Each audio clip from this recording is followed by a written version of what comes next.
It was a Thursday, that kind of midweek quiet where nothing seems unusual, where your mind is halfway toward the weekend and your body just wants a moment of stillness. I had just returned from the gym, dropped my keys in the ceramic bowl by the door, and was halfway through slicing an apple when she walked in. Juliet. She wasn't wearing anything dramatic, just a slate gray dress, a blazer tossed carelessly over one shoulder, heels clicking like punctuation marks against the floor. But her face was different. It was expressionless. That's what made it worse. No anger, no sadness, just cold decision. She placed a thick manila envelope on the kitchen counter like she was delivering a menu, then looked up at me and said, "I've inherited $10 million. I want a divorce. Get out by tonight." That was it. Not a pause, not a flicker of hesitation, just the sentence dropped like a guillotine. I genuinely thought I'd misheard her. I waited for the punchline. Maybe a dry laugh, a cruel joke, even something to suggest I wasn't losing everything over breakfast. But she didn't laugh. She just stood there, arms crossed, like she had just handed me my termination letter. I blinked. "I'm sorry? What?" "You heard me," she said. "My inheritance came through. There's no need to pretend anymore. I'm done. I want my space back. I want my life back." My jaw clenched involuntarily. It wasn't just the words. It was the ease with which she said them. 7 years of marriage, dinners cooked, nights we held each other after bad dreams, business strategies I stayed up helping her build, all discarded like an unwanted draft. I looked down at the envelope.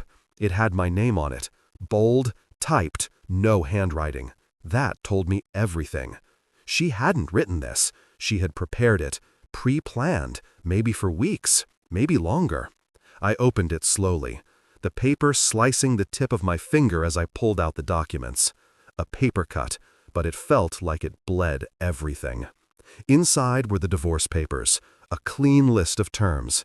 She was keeping the house, the cars, the artwork, the accounts. I was being left with what I brought in, which, according to her declaration, was minimal. I let out a slow breath. Not anger, not sorrow, just the kind of disbelief that anchors itself in your bones. Then I heard it. Footsteps. Heavy. Intentional. I turned and saw them standing there. Her twin brothers, Troy and Mason. 2 men who never did a single thing without a smirk on their faces. They leaned in the kitchen doorway like henchmen in a bad movie, their arms crossed, smugness radiating off them like cheap cologne. "She doesn't need you anymore," Troy muttered with a crooked smile. I didn't respond. I just looked at him for a moment, then back at her. She didn't even flinch, didn't correct him, didn't soften the blow. She just stood her ground. This was coordinated. I could see it now. Not a heat-of-the-moment decision. This was weeks, maybe months in the making. She'd waited until the money hit her account, until she could surround herself with reinforcements, and then she'd launched her little coup. I stepped back from the counter and ran a hand through my hair. "So, that's it? You get your payday and I become disposable?" She tilted her head like she was trying to understand why I was still standing there. "I don't love you anymore. I haven't for a long time. I stayed because I had to. Now I don't." The thing is, if she'd cried, I might have broken. If she'd yelled, I might have fought. But she was cold, calculated, detached, and I realized that the woman standing in front of me now wasn't the person I married. Or maybe she was. Maybe I had just refused to see it. My hand was still bleeding lightly from the paper cut. I wiped it on a napkin, then nodded slowly. "All right," I said quietly, "if that's what you want." She nodded once, like a queen granting an exit. "Be gone before dinner." I walked past her, not looking back. Not yet. Not while they were watching. I went upstairs and entered the bedroom we once shared. It already felt foreign. As I opened the closet, I could see gaps, items missing. My cufflinks, my tablet, a framed photo of my late mother, gone. She'd been preparing for this. Probably had a bag of excuses lined up if I had noticed earlier, but I didn't, because I trusted her. I opened my travel case and began to pack. Not much, just the essentials. The suit my father gave me, my old watch, the passport I kept locked away. I moved with purpose, folding each shirt with the kind of care you give to memories, not clothes. I could hear them downstairs talking, laughing. The sound made my stomach turn. I grabbed my phone, opened my banking app. The joint accounts were already inaccessible. My name was gone. Just like that. I smiled, not out of humor, but because I realized something. They thought this was the end of me, but they had no idea who I really was. When I finally zipped my bag shut and took one last look at the room, I didn't feel grief. I felt focus. I walked slowly down the stairs, my suitcase trailing behind me. Juliet was in the kitchen now, pouring wine. The gall of it, a toast to betrayal. She didn't look up as I passed. Her brothers did. Troy tilted his head, clearly hoping for some reaction, some last word, but I gave him nothing. I walked out the front door and paused on the porch. Then I turned back and said, calm as steel, "You'll regret this, all of you." They laughed. That was fine. Let them laugh. They wouldn't be laughing for long. Not after what I had planned. Not once I reminded them exactly who they had underestimated. Because this wasn't the end. No, this was the beginning. I wasn't even halfway down the driveway before I heard her voice slice through the air like glass. "Hey, that bag stays!" I stopped, my fingers wrapped tighter around the suitcase handle. The one bag I'd managed to pack with a shred of dignity left. I turned, slightly, not all the way, just enough to see her storming out the front door, barefoot, fury in her eyes, wineglass still in hand. "This is my personal stuff," I said as calmly as I could. "Clothes I bought with my own money, the watch my father left me, photos from my childhood." Juliet threw her hand up like I'd insulted her. "Everything in this house is under my name. Everything. And if you walk off with anything, it'll be theft." I stared at her in disbelief. "You really want to do this? Here? In front of your neighbors?" She didn't hesitate. "I don't care who's watching. You don't get to take anything from me." That's when I heard them again. Troy and Mason. Footsteps pounding across the deck behind her, like they'd just been waiting for the moment to jump in. They came into view, one on each side of her, like twin security guards with a grudge and too much time on their hands. "Didn't you hear her?" Troy said, folding his arms. "Drop the bag." "Don't make this harder than it has to be," Mason added. I looked from one to the other. They were built like oak trees, but spoke like teenagers trying to sound tough. Part of me wanted to laugh. Another part of me wanted to snap, but I kept still. Years of swallowing things for the sake of peace had trained me well. "I'm not leaving without my things," I said again. "You can throw me out, but I won't walk away like a stray dog." That was when it happened. Troy moved first. I didn't even see the fist, just felt a burning tug at my scalp as he grabbed a fistful of my hair and yanked my head backward. The suitcase dropped from my hand with a hard thud on the walkway. Before I could catch my balance, Mason was at my side, one arm hooked around my torso, the other slamming into my shoulder. I twisted, shouted, tried to break free, but they didn't stop. They dragged me down the front steps like I weighed nothing. My back hit each step hard, scraping against the stone, my arms flailing to grab anything. I heard the sound of fabric ripping. My shirt, my pride, I couldn't tell. Somewhere behind them, Juliet was yelling, "Get him out of here!" They threw me like a bag of trash onto the gravel at the bottom of the driveway. I hit the ground with a sick crunch, the kind that tells your bones something's going to bruise tomorrow. I stayed still for a moment. Not because I was scared, but because I knew if I got up too fast, I might lose control. And I couldn't afford to do that. Not now. Not in front of them. I wiped my lip. Blood. A thin, sharp line. I stood slowly, quietly. Mason smirked. "You're lucky we didn't call the cops." Troy leaned against the porch rail like he'd just finished a workout. "You really thought she'd keep you after that check cleared?" Juliet stood in the doorway, arms crossed, face like stone. "This house was never yours," she said. "This life was never yours." I didn't answer. I just looked at her for a long, full second. Not at her makeup or her hair or the expensive robe she wore like armor. I looked at the part she didn't control, her eyes. There was a flicker there. Not regret, not sadness, but fear. Fear that I wasn't broken, that maybe I was just quiet. I reached down, picked up my suitcase, now scuffed and dirt-covered, and rolled my wrist to check my watch. Still ticking. Good.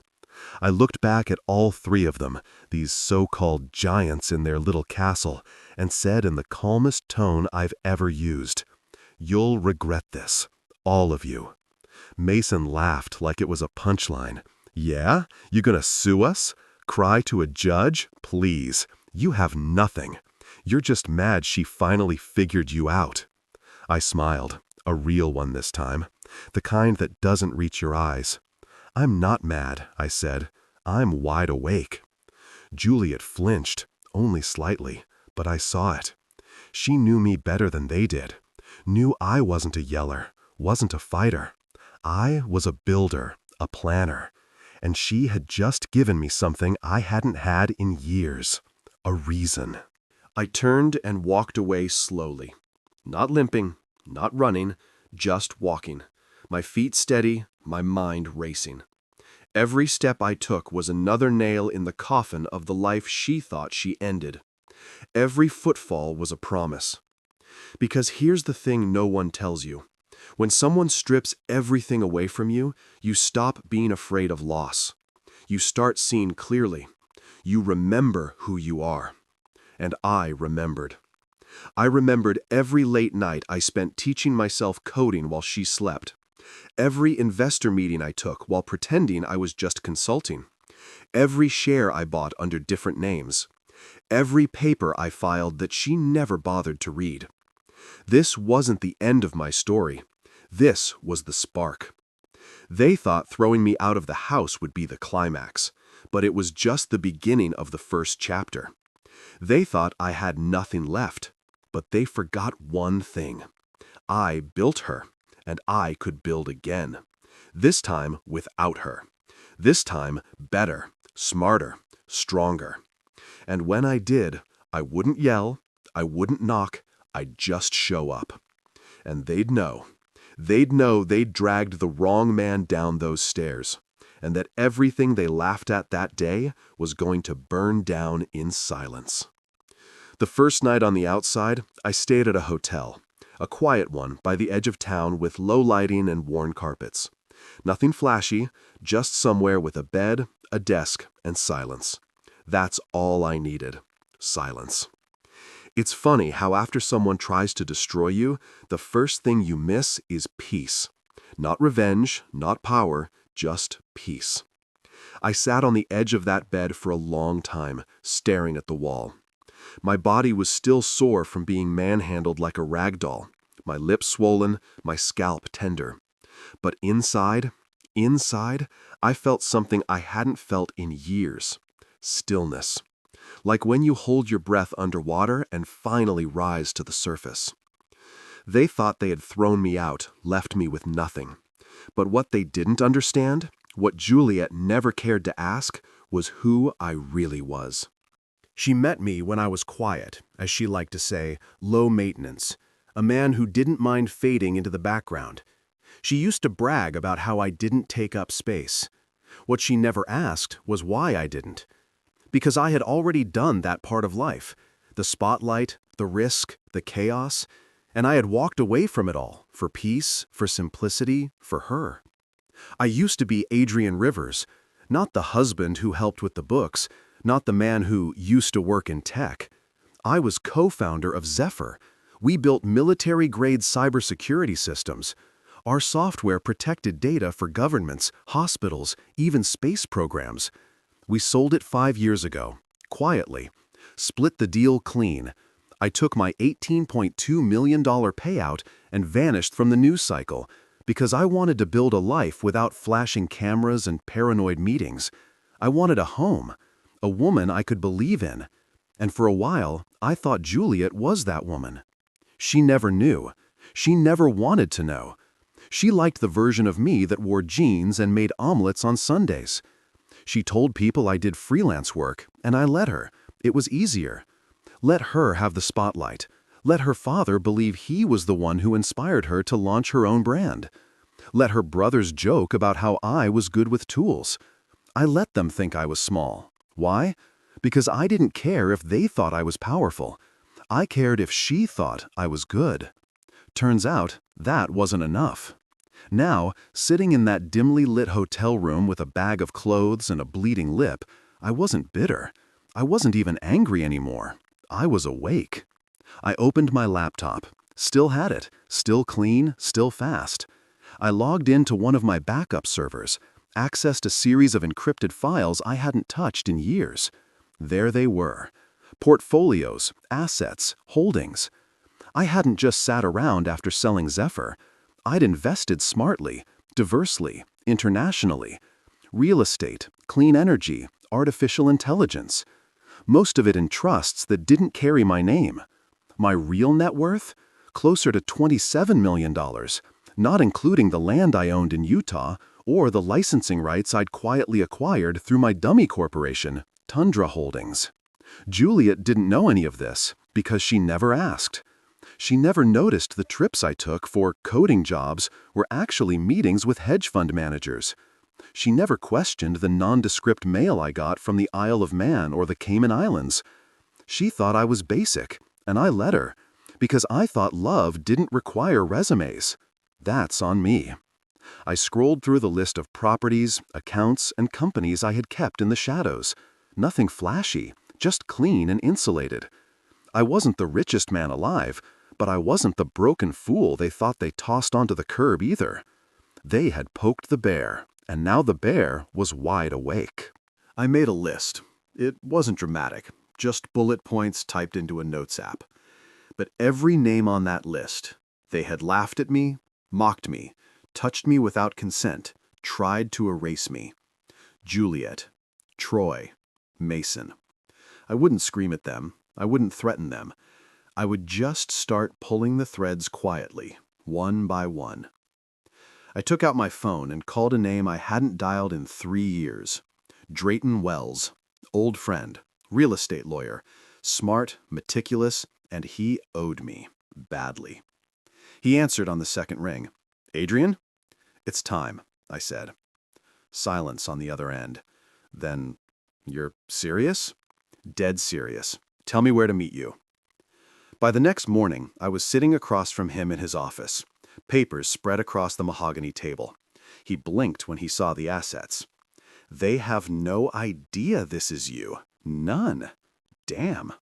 I just smiled. "Let's begin with the Montgomery estate." He raised a brow. "Her family's?" "It's not fully theirs. Not yet." He flipped through the scanned documents I handed him, a trust and a joint stipulation from Grandfather Montgomery's estate plan. "You're listed here as co-trustee in the event of a legal separation or divorce." "Yes, Juliet's brothers are building on the land." I nodded. "With permits based on incomplete transfers. The land technically belongs to a dormant LLC, which I now control." He laughed softly, shaking his head. "You really are the most polite wolf I've ever met." "No," I said. "I'm just done being underestimated." We filed the injunction that same afternoon. It would take a few days to process, but when the sheriff showed up at that gate, they'd remember who I was. And more importantly, they'd realize they never knew me at all. The thing about betrayal is that it doesn't just break you, it sharpens you, if you let it. Most people lash out, burn bridges, throw tantrums. That's not me.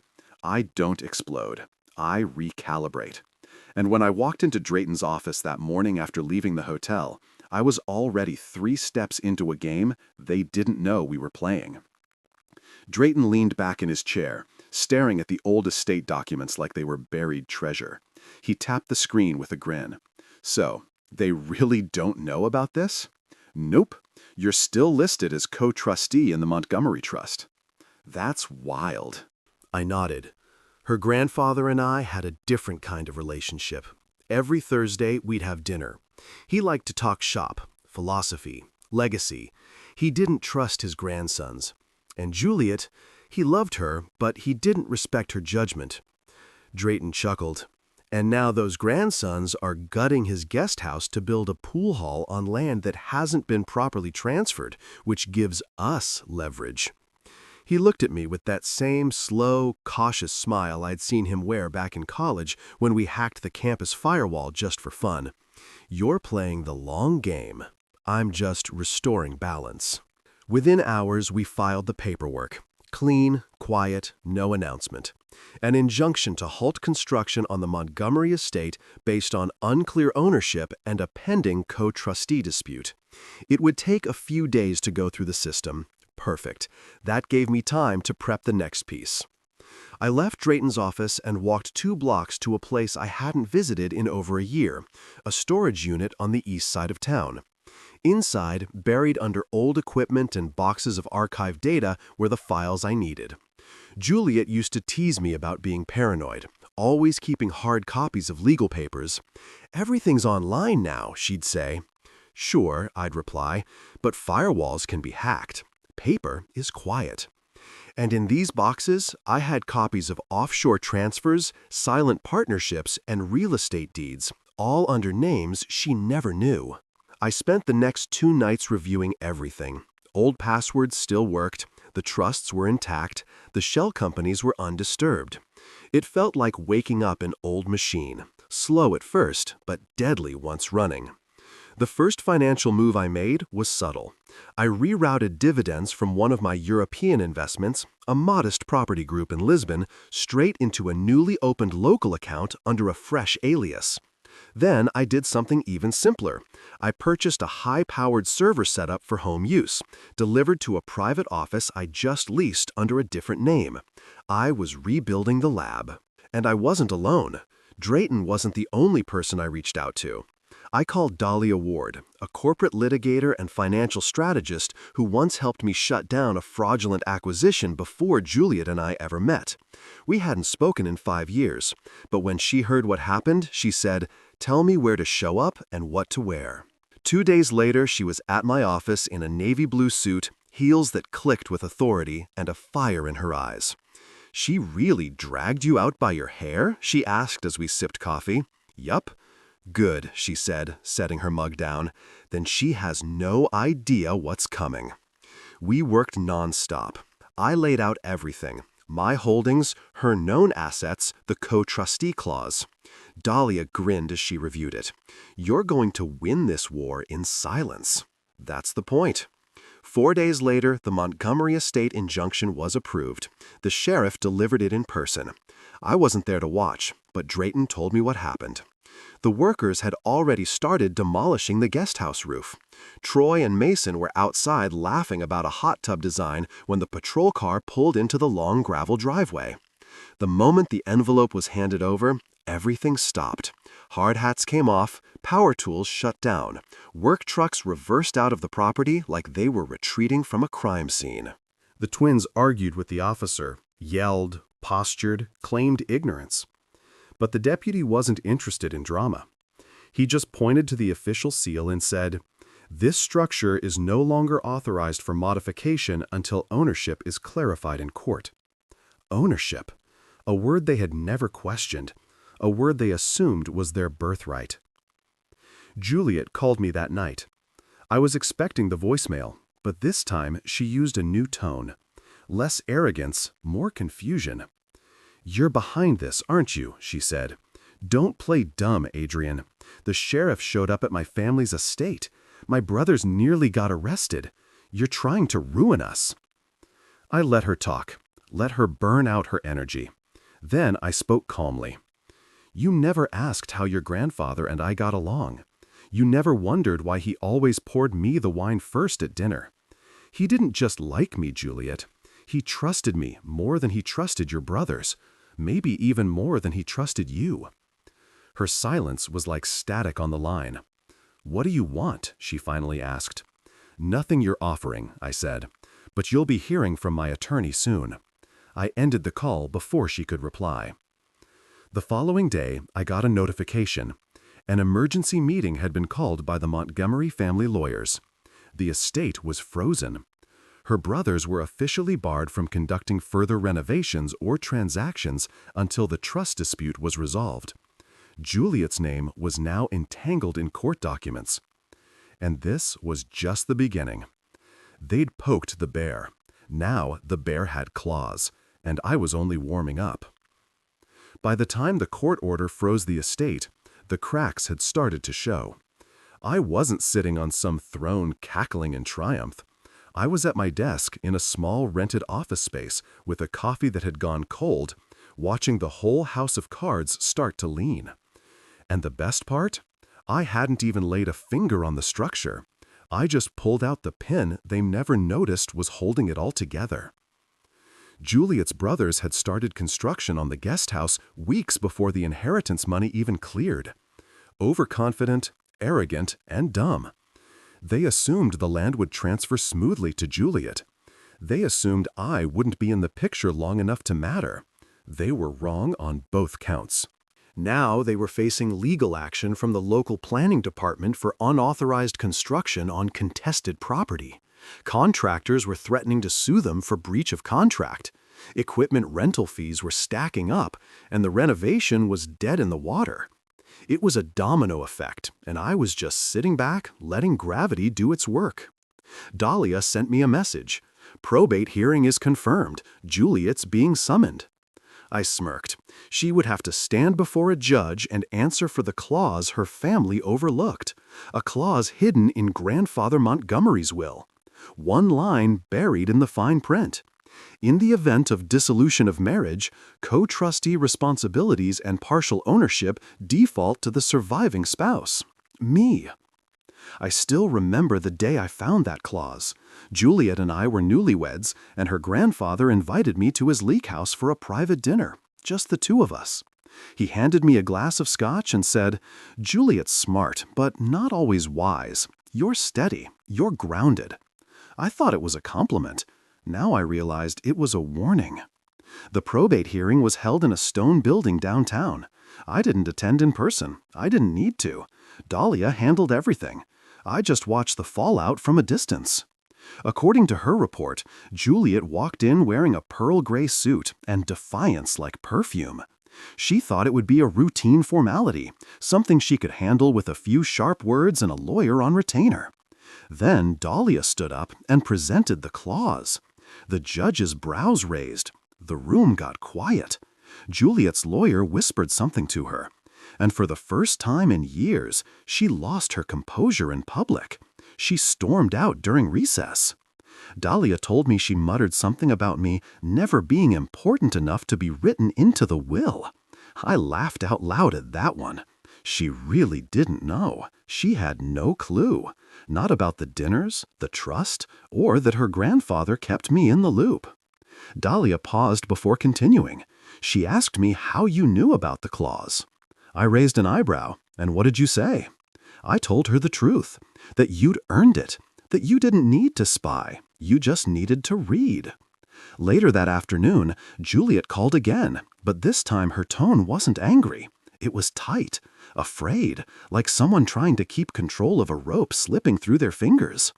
"What is it you want, Adrian?" she asked quietly. I stayed silent for a beat, letting the question hang there, because I knew it wasn't really a question. It was a surrender, an unspoken recognition that her carefully stacked empire was starting to wobble. "I don't want anything," I said. "I'm just claiming what was always mine." "The land isn't yours." "It was never just yours either. You just thought I'd be too passive to fight back." A pause. Then, "He really liked you, didn't he?" I replied, "There's a difference." I ended the call before she could respond. Not out of pettiness, but because I knew she needed silence more than she needed answers. Silence is where regret breeds.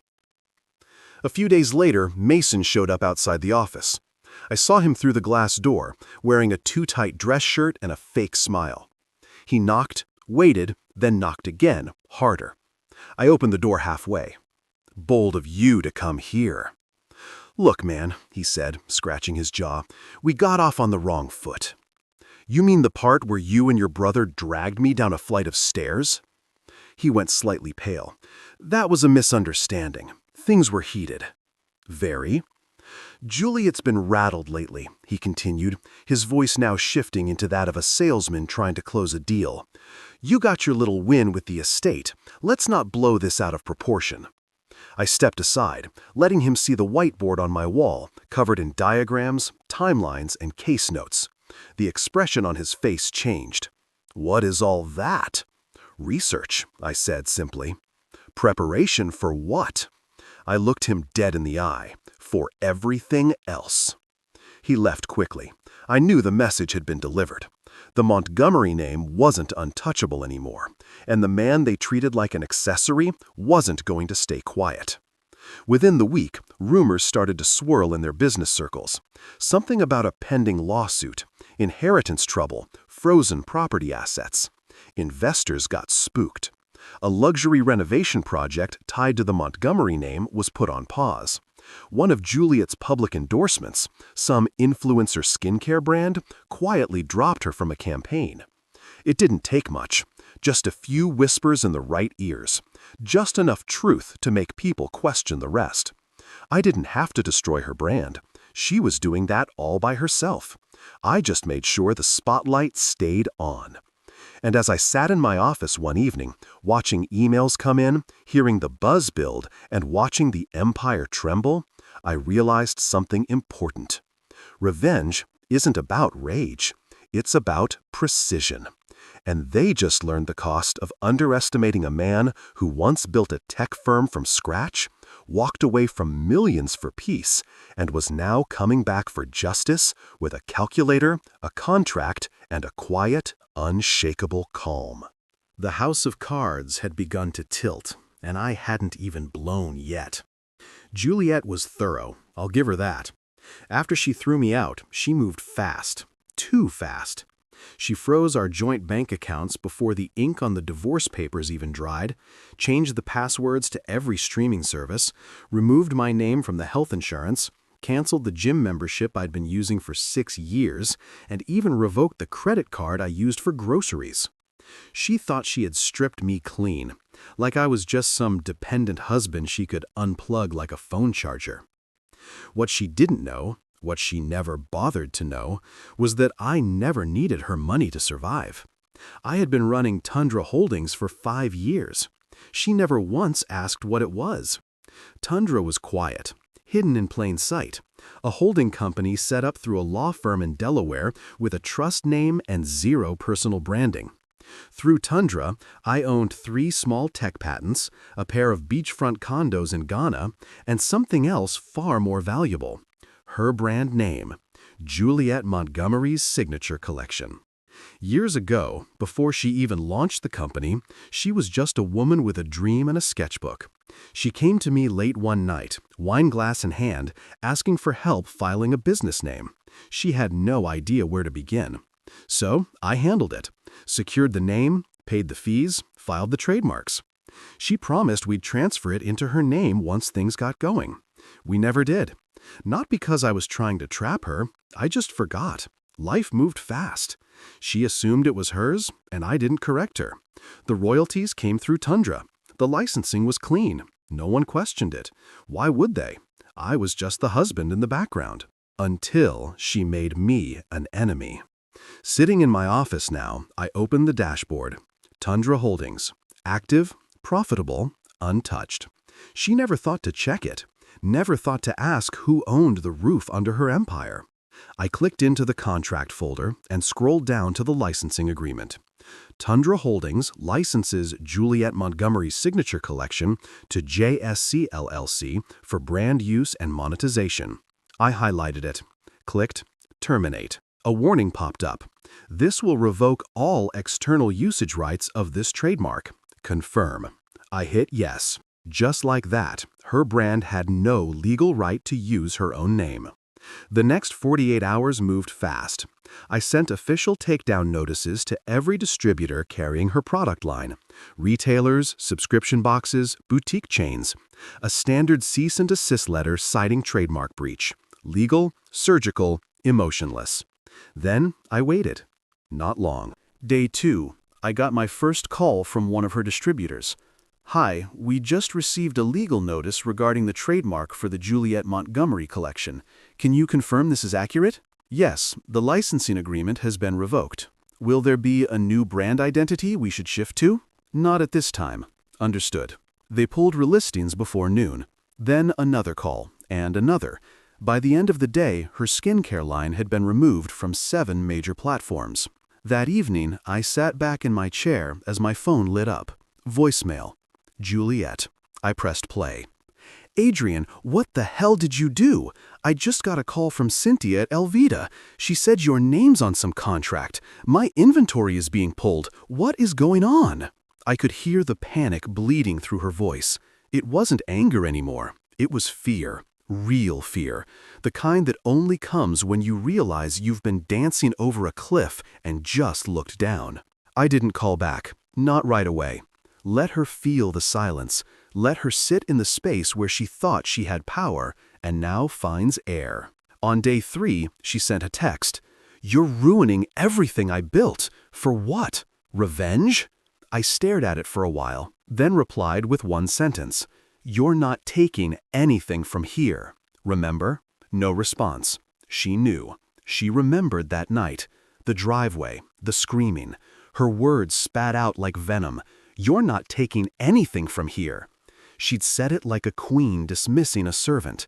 Now, those same words had come back like a boomerang with a blade. Later that night, Dahlia called me. She was laughing. She called my office 3 times, and she wants to negotiate. I leaned back in my chair. Too late. I figured you'd say that. She used the brand to erase me.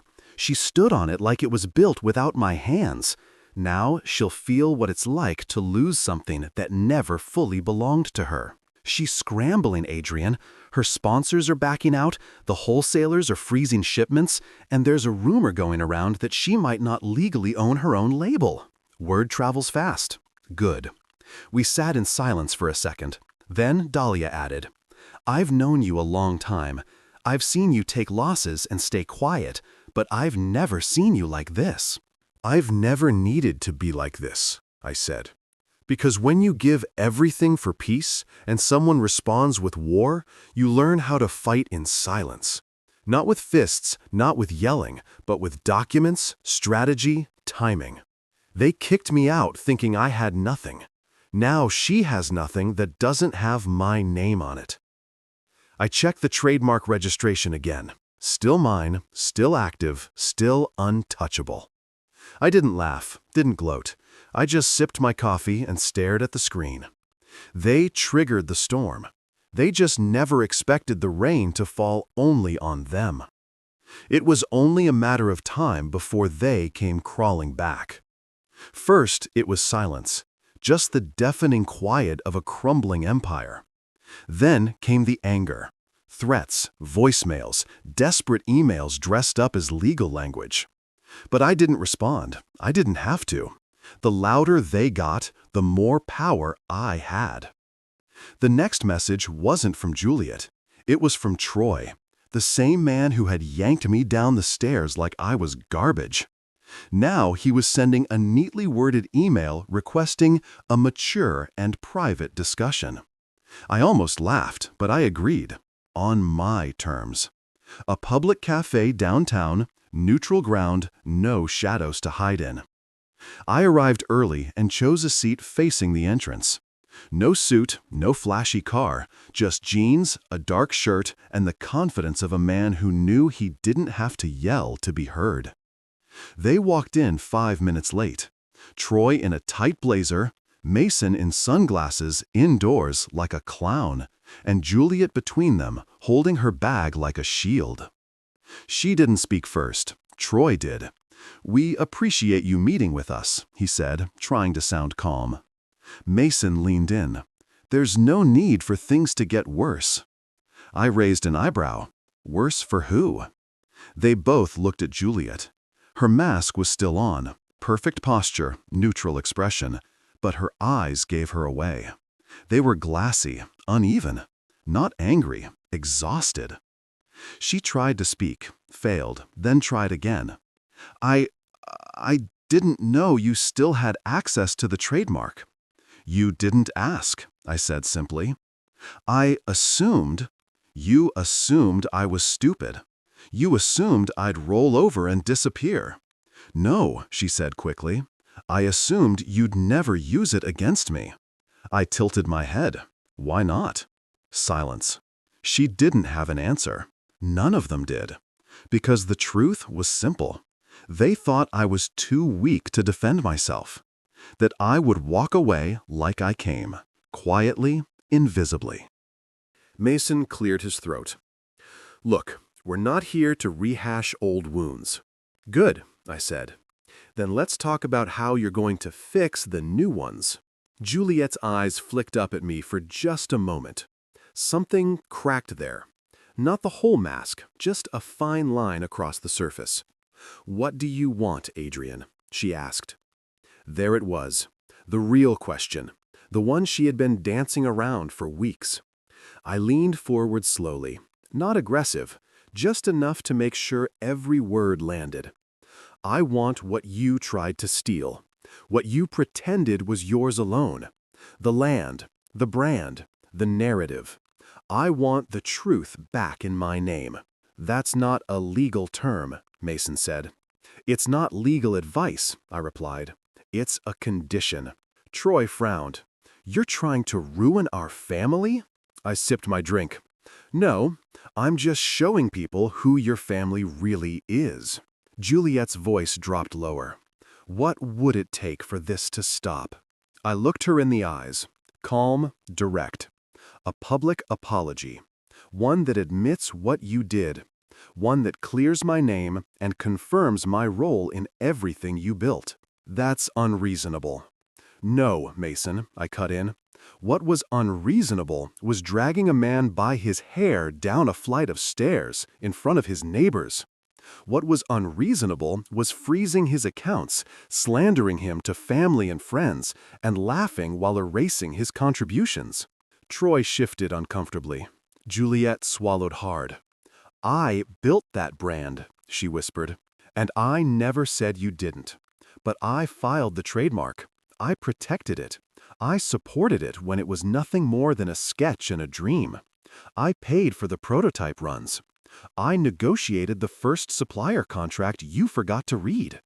I never asked for credit, Juliet, until you turned on me like I was a stranger." Silence. That was the moment. It cracked fully this time. She blinked rapidly, eyes moist, lips slightly trembling. Not the overacted kind, the real kind. The one you try to hide in public when the weight of everything hits you at once. "I didn't think you'd fight back," she said softly. "I know." She looked down, then away. The world around us carried on.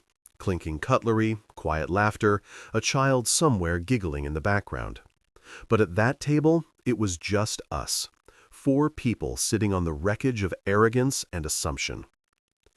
Juliet reached into her purse and pulled out a folded paper. She placed it gently on the table. I didn't touch it. "It's a statement," she said. "It doesn't say everything, but it's a start. A public acknowledgement of your role, your ownership, your partnership." I stared at it. Why now? "Because I'm losing everything," she whispered. "And you're not yelling. You're not gloating. You're just winning." That part stung her the most, I think. That I didn't come back with fire. That I came back with facts, with structure, with precision. That I didn't need to humiliate her to defeat her. Troy looked at me. "If she signs it, will you stop?" "No," I said plainly, "but I'll consider it the beginning of an ending, a civilized one." Mason rolled his eyes. This is all about pride. No, I said, rising from my seat. This is about justice, something your family never respected. I picked up the paper and walked out without another word. Outside, the sun was warm. My heart wasn't racing. My palms weren't sweaty. I didn't feel triumphant. I felt steady, balanced. She had finally seen me. Not the ghost husband, not the handyman with a laptop, not the invisible investor. The man, the builder, the one they tried to erase. And now that the mask had cracked, there was no putting it back on. People think revenge is loud. They imagine screaming matches, dramatic confrontations, maybe someone throwing a glass across the room. But I've learned something different, something quieter. Revenge, when done right, isn't chaos. It's control. Not in the shouting, but in the silence that follows.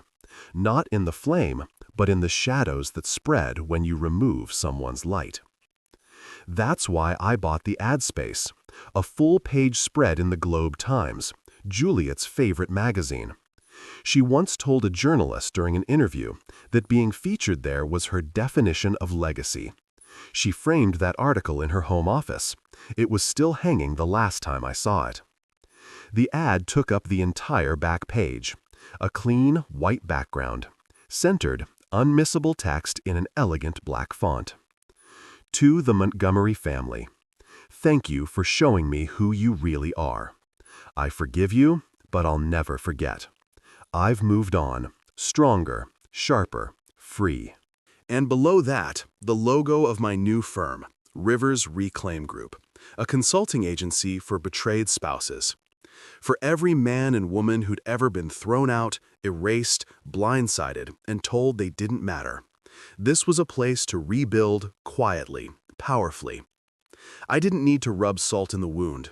I simply let the world know that I was still here, still standing, and now I was helping others do the same. The ad ran on a Sunday. By Monday, my inbox had over 200 inquiries. By Wednesday, I had my first client, a woman from upstate thrown out by her husband after she put him through medical school. She cried during our Zoom call, said she didn't want revenge, just peace. I told her peace was possible, but sometimes peace required firewalls, forensic accounting, and a lawyer who didn't blink. And I knew just the team to give her that.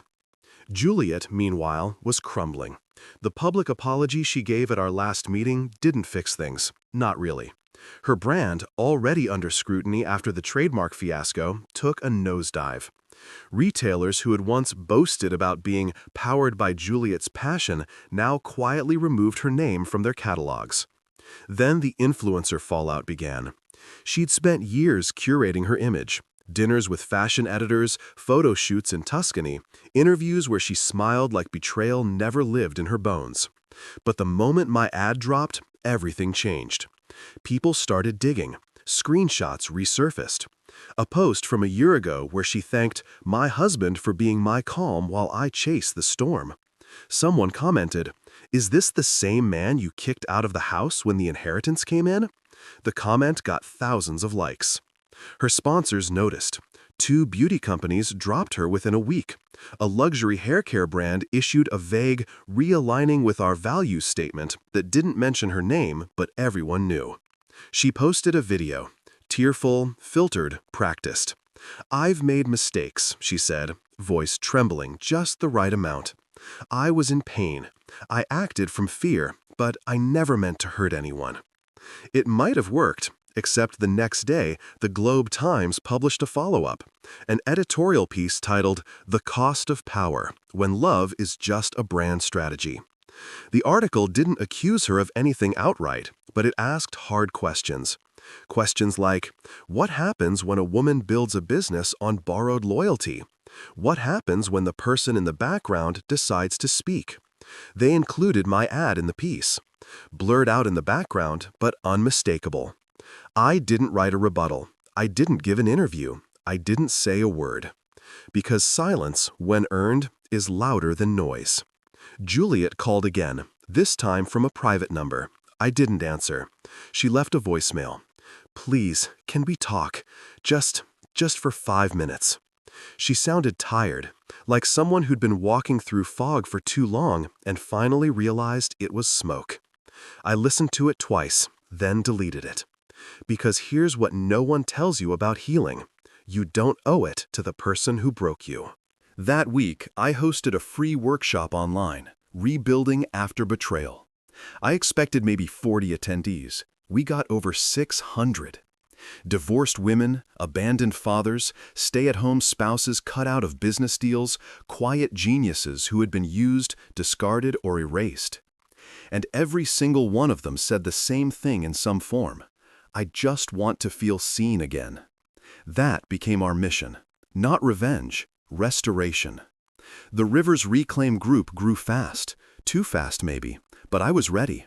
I hired 2 paralegals, partnered with a firm in New York, built out a referral network.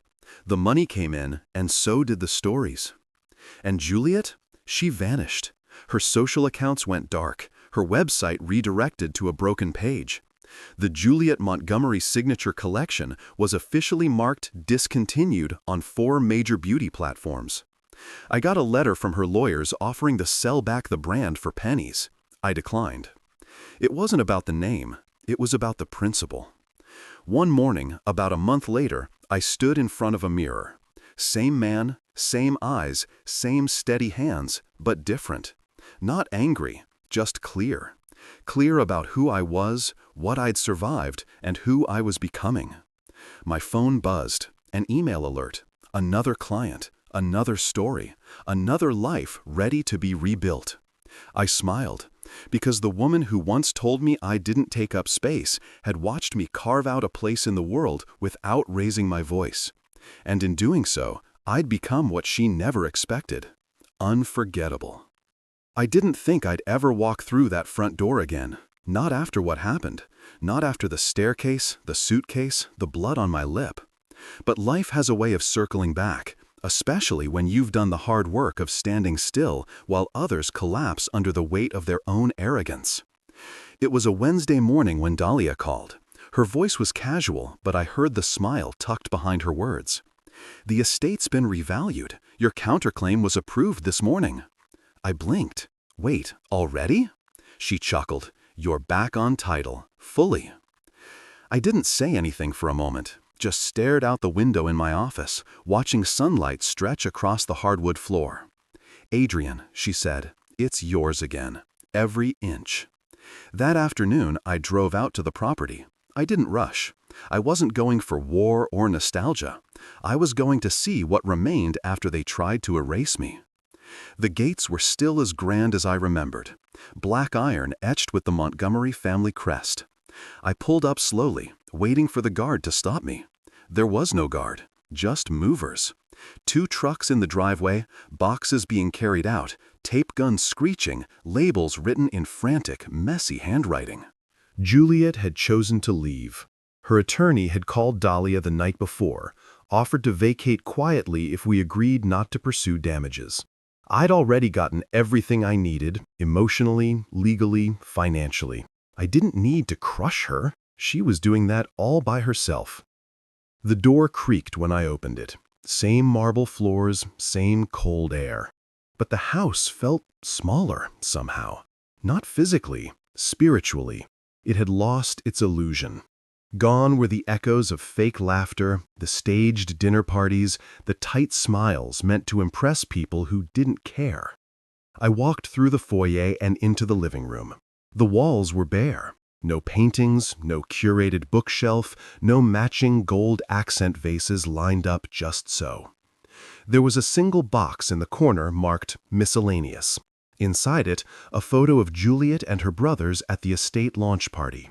She was in her white power suit, the same one she wore the night she told me to leave. I didn't pick it up, just stared at it a moment, then turned away. I walked room to room, taking it all in. The upstairs office where I used to handle the finances for her business before I learned she'd replaced my name on everything. The guest room where her brothers once slept off their hangovers after long nights of pretending they owned the place. The master bedroom where she handed me divorce papers with the smugness of someone who thought they'd won. It was empty now, except for the ghost of a life that had never really been mine. In the kitchen, I found a few stray glasses and a crumpled note left on the counter. It just read, "I thought this house would protect me. Turns out, you were the only one who ever did." No signature, but I knew the handwriting. I folded the note, not out of sentiment, but because it was the first time in months she'd said something true. A few minutes later, I stepped outside to the patio where the guest house once stood. Now it was a disaster. The renovation had been halted mid-project, wood beams exposed, tiles scattered, the foundation cracked where they tried to pour a jacuzzi pit. The dreams they had built on stolen ground had collapsed right into the dirt. I stood there, hands in my pockets, just listening. Silence. Not the empty kind, the peaceful kind. I didn't rebuild it into a luxury suite or a game room or a guest lodge. I turned it into a justice center. 6 months later, the house became the headquarters of the Rivers Foundation for Reinvention, a nonprofit initiative I started to help people reclaim their lives after emotional and financial abuse. Divorce, betrayal, disinheritance, gaslighting. The quiet traumas that leave loud echoes. The first floor became an intake center for legal referrals and transitional support. The upper floor housed a temporary residence program for clients leaving toxic households. We called it the Reclaim Wing. The Montgomery name was scrubbed from the deed. All of it. No trace left. One of the first people we helped was a woman named Laura. Mid-30s, quiet voice, big eyes filled with shame she didn't deserve. Her ex had emptied her accounts, claimed her invention as his own, and left her with nothing but debt and therapy bills. She cried when we helped her secure a patent under her own name, said it was the first time she felt real in 2 years. Another man, Jacob, was a retired firefighter whose son had stolen his pension and forged a signature on a reverse mortgage. He walked into our center defeated, walked out 2 weeks later with a financial advisor, an attorney, and a new will. I didn't just rebuild a house, I built a lighthouse, not to signal my triumph, but to guide others through the storm. Because what they tried to bury me with, I turned into bricks. Not revenge, legacy. Juliet never returned to the property. I suspect she didn't have the stomach to. Her name popped up once or twice in small blogs. A podcast interview where she talked about lessons learned and mistakes that made her stronger. I didn't listen to the full thing. I didn't need to. She lost the one thing she valued more than money: control. I never gloated, never showed up uninvited, never called to say, "I told you so." I didn't need to say it. The house said it for me. Every person who walked through those doors, every survivor who found safety inside those walls, every life rebuilt, every truth restored. It all whispered the same thing. You never should have dragged him out, because now he owns everything you tried to take. It was almost poetic, really. A year to the day since she told me to pack my things and be gone by dinner, I stood on a stage under soft lights, a microphone in my hand, and an auditorium full of people watching as I shared my story. Not with bitterness, but with clarity. It wasn't a courtroom. It wasn't a podcast. It was the Global Tech and Ethics Summit, a gathering of thought leaders, entrepreneurs, and innovators from around the world. A place I hadn't been invited to in nearly 6 years. Back when I had walked away from the tech industry after selling Zephyr Tech, I thought I was done with stages. But life, as it turns out, wasn't done with me. The host, a sharp woman named Irene Cho, introduced me simply. Please welcome Adrian Rivers, the man who reclaimed everything. There was polite applause, respectful and curious. Most of them had read about me in one article or another. The man who launched a startup vanished and reappeared not with a new app, but with a nonprofit that shook the divorce world to its core. I walked up slowly. No nerves, no pretense, just presence. Marisol sat in the front row. My wife. Yes, wife. And beside her, our daughter, 5 months old, fast asleep against her chest. I never imagined this would be my life again. After Juliet, after the betrayal, the dragging, the silence, I didn't think I'd love again. But life, when you clear out the wreckage, has a strange way of blooming. Marisol had seen me at my lowest. Not the part where I was tossed out like furniture, but the aftermath, the rebuilding. She met me not as the man who'd been broken, but the one who chose to rise anyway. We weren't flashy. We didn't wear matching luxury watches or take sunset selfies in Greece. We were steady, quiet, real, and that was enough. I adjusted the mic, looked out at the faces waiting for some TED-worthy insight, and smiled. You all want to know how I built Zephyrtech, I began, but what I'd rather tell you is how I rebuilt myself, because that took longer, cost more, and changed me more than any tech ever could. There was a hum of agreement. I kept going. Last year, on this exact day, I was standing in a driveway with blood on my lip and everything I thought I loved behind a locked door. I'd been dragged out of my house, literally told I wasn't needed anymore, that I didn't own anything, that I was disposable. I paused and let it hang. A few people shifted in their seats. Some nodded. I didn't yell. I didn't fight back that night. I didn't curse or scream or throw anything. I just looked at them and said, "You'll regret this." Then I walked away. I could see Irene in the wings, arms folded, eyes locked in. She wasn't checking a timer. She was listening. I wasn't bluffing, I said. I'd spent years shrinking myself so someone else could shine, letting people believe I was just the quiet guy in the background, a helpful husband, a sidekick. I stepped forward, one hand gesturing. But here's the thing. Just because someone forgets your worth doesn't mean it disappears. It just waits quietly until you're ready to reclaim it. A slow clap started in the back. I didn't stop. Within a year, I took back everything they tried to erase. The land, the brand, the dignity. And I didn't do it with revenge in mind. I did it with vision, precision, calm. I turned and glanced at the screen behind me where the Rivers Reclaim Group logo glowed proudly. Now I run a foundation that helps others do the same. Not by yelling louder, not by throwing punches, but by building again, smarter, cleaner, from the ashes of what was lost. I could see a few teary eyes, people nodding, a man in the second row mouthing, "Thank you." Then came the question that always comes. Someone raised a hand. A journalist I recognized. "What advice," he asked, "would you give someone who's just been betrayed by the person they love the most?" I looked at him for a moment. No rush, no dramatic pause, just the truth. "Don't yell," I said. "Don't chase. Don't sink to their level. Just build in silence and let your success choke every lie they ever told about you." The room went still. Then the applause came. Not thunderous, not performative, but real, long, deep. Afterward, people lined up to shake my hand. Not fans, survivors, widows, single dads, entrepreneurs who'd lost everything. A woman who whispered, "You saved me from going back." I nodded to each of them, took no credit, just listened. Later, as I stepped off the stage, Marisol wrapped one arm around my waist. Our daughter stirred in her carrier, yawned, and clutched at my shirt with a tiny hand. "You did it," Marisol whispered. "No," I said. "I became it." On the drive home, the city lights blurred past our windows.